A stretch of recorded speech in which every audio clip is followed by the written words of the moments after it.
2 years ago, I was living in New York City and I had no idea that I'd live here across the entire world in Bangkok, Thailand. This is going to be my honest review of how it's been so far, kind of what to expect, some pros and cons. Let's go ahead and get the first one out the way, which is cost of living. Now, Thailand is cheap. Literally everything is cheaper. 12 pack of eggs for about $3, couple bucks on transportation, and literally travel anywhere within Bangkok. 20-minute Uber for like $5. Buy a nice cocktail from anywhere from $3 to $10. Some street food for like $1 to $3. The highest denomination bill here is a 1,000 baht bill, which is equivalent to $30. But that 1,000 baht feels like $100. But believe it or not, this is actually kind of a trap. If you're not careful, you can easily spend thousands of dollars and find yourself going broke here in Thailand if you don't have an active income. I've seen a lot of foreigners here, they just spend thousands of dollars on partying, on girls, on drinking, on hotels. Like, they spend a lot of money and they think to themselves, oh, this is so much cheaper than if it were in the United States. But if you're not actively making money, you can go broke very fast. Next, let's talk about accommodation. Now, like I said, the value you get here is absolutely crazy. You can get luxury condos anywhere from $300 to $1,000, and they are beautiful. Like, they have a beautiful swimming pool, nice gyms. Unlike most condos in America, everything here is pre-furnished. Everything's already done for you. You just have a backpack, you have your clothes. That's all you need. It's such a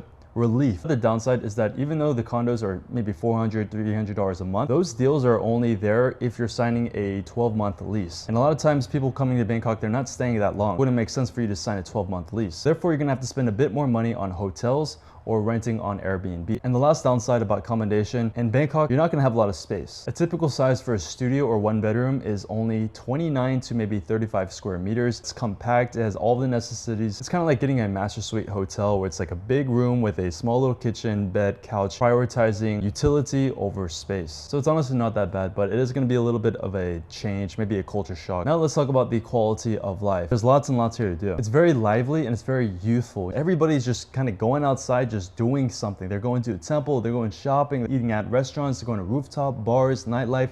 There's a scene for everybody. But the main reason why the quality of life here in Thailand is so good is because of the culture and the people. Thailand is known as the land of smiles for a good reason. Everybody here is just genuinely very friendly. They are collectivists. They are thinking about their neighbors. A lot of it has to do with the religion and the philosophy of Buddhism. Buddhism has a stronghold on the entire country. You're going to see statues, you're going to see temples literally everywhere. It's practiced by nearly everybody. Just in general, the quality of life here, the culture is very good. Everybody's going to treat you very, very nicely. Now let's talk about transportation and getting around. Everything is a subway ride away or taxi ride away or literally a walk away. Shopping and malls and restaurants and bars and cafes. That's the thing I really love about Bangkok, Thailand. It's kind of like New York in that sense where you can just step out of your room and you'll literally have a lot of things to do. It's not like in the suburbs where it's like you have to drive 20 minutes to go to your nearest restaurant or something. So you have a lot of different transportation systems. You have the subway, you have taxis, you have tuk-tuks. I think the best of them all is going to be the motorbike. It's honestly the quickest and the best way to avoid traffic. So it's pretty damn fun. You know, if you can get that adrenaline, you're listening to music and you're just like,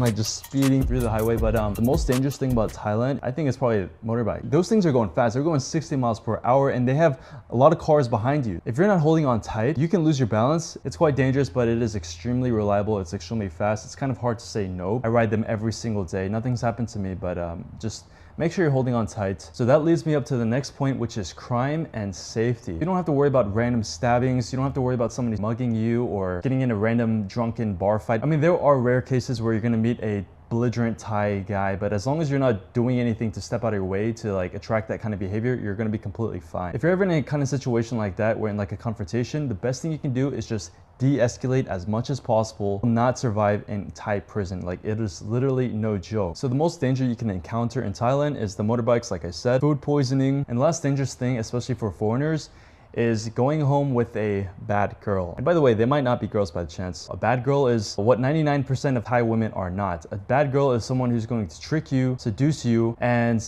literally rob you in your sleep or when you're taking a shower, right? They're gonna steal your stuff, they're gonna steal your jewelry, steal your cash, steal your passport, literally anything. Like, they do not care. If you're inviting a girl ever, like even if it's on Tinder or something like that, definitely be smart about it. Keep in mind where your belongings are. Hide it. Just be safe and sorry. And that brings me to the next point, which is the dating. Now, I'm just gonna keep this short. I could literally make an entire video about this. Let me know if you guys want me to talk about like dating culture here, relationships, girls. A lot of guys come up here, they find a good girl and they eventually get in a relationship with them and they eventually never want to leave Thailand. Like, that's literally what happened to me. Currently I have a 1-year relationship with my girlfriend. I think one of the best things is that they are very traditionally feminine. If you treat them well, they want to do everything they can to treat you well. They're very, very nice. They're very feminine. They're very caring, like nurturing. nurturing. But there are some bad things, of course. You find a good one, keep her. If you find a bad one, create a bunch of drama over nothing and be extremely possessive and needy, overly attached to the point where, like, if you're going out to a party or going out with friends or something, they'll be like, who are you going out with? Are there girls there? Send me a picture. Oh, are they prettier than me? Why didn't you text me back after 30 minutes? You'll have a lot of those kinds of girls. The highs are just gonna be as high as the lows are low with those kinds of women. But thankfully, my girlfriend, she's extremely cool-headed. She's just very easygoing. And there are girls here who just want you for your money too. Like, that's everywhere in the world, right? So as long as you're sensible, as long as you genuinely know the girl and you look at her friends and you look at her kind of lifestyle, you can generally avoid these kinds of problems and find a very, very good woman. Next, we're gonna be talking about the networking. Now, because Bangkok is just like one of the most visited cities in the world, you have people literally from everywhere. Thailand tends to attract the digital nomad type, just kind of like me, people working online. There's a lot of people that are involved in crypto, or YouTubers, like a lot of YouTubers, a lot of streamers. It's generally just an audience for everybody. You know, if you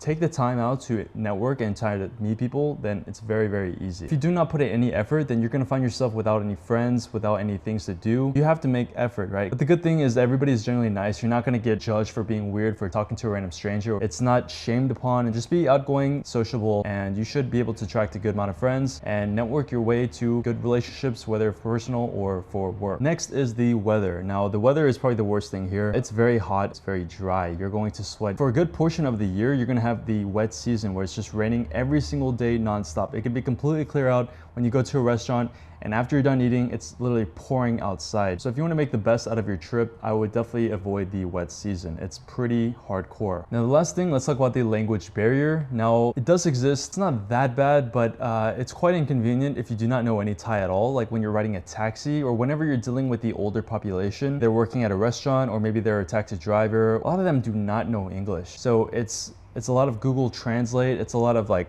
picking. It's like go straight, you know, turn right. I think if you're planning here to live here for long, you definitely should invest in learning some basic Thai. 90% of foreigners here, they do not know any Thai. The number one thing to learning Thai is the intention and the curiosity. What you want to do is, like, you want to have some Thai relationships. They're going to naturally express certain words, and then you're just going to have those in your back pocket. That's what I've been doing. I can give instructions when riding a taxi. I can order stuff on the menu. I can banter. I can curse in Thai. Like, I'm pretty well adapted because of my intention and just through my everyday experiences with Thai people in general. So that was it with this video. Let me know if you want me to dive deeper into one of these topics that I mentioned here in this video. Connect with me on Instagram at IamPaulLee. Leave a comment if you guys have any questions, subscribe and like the video if you haven't yet, and I'll see you in the next video.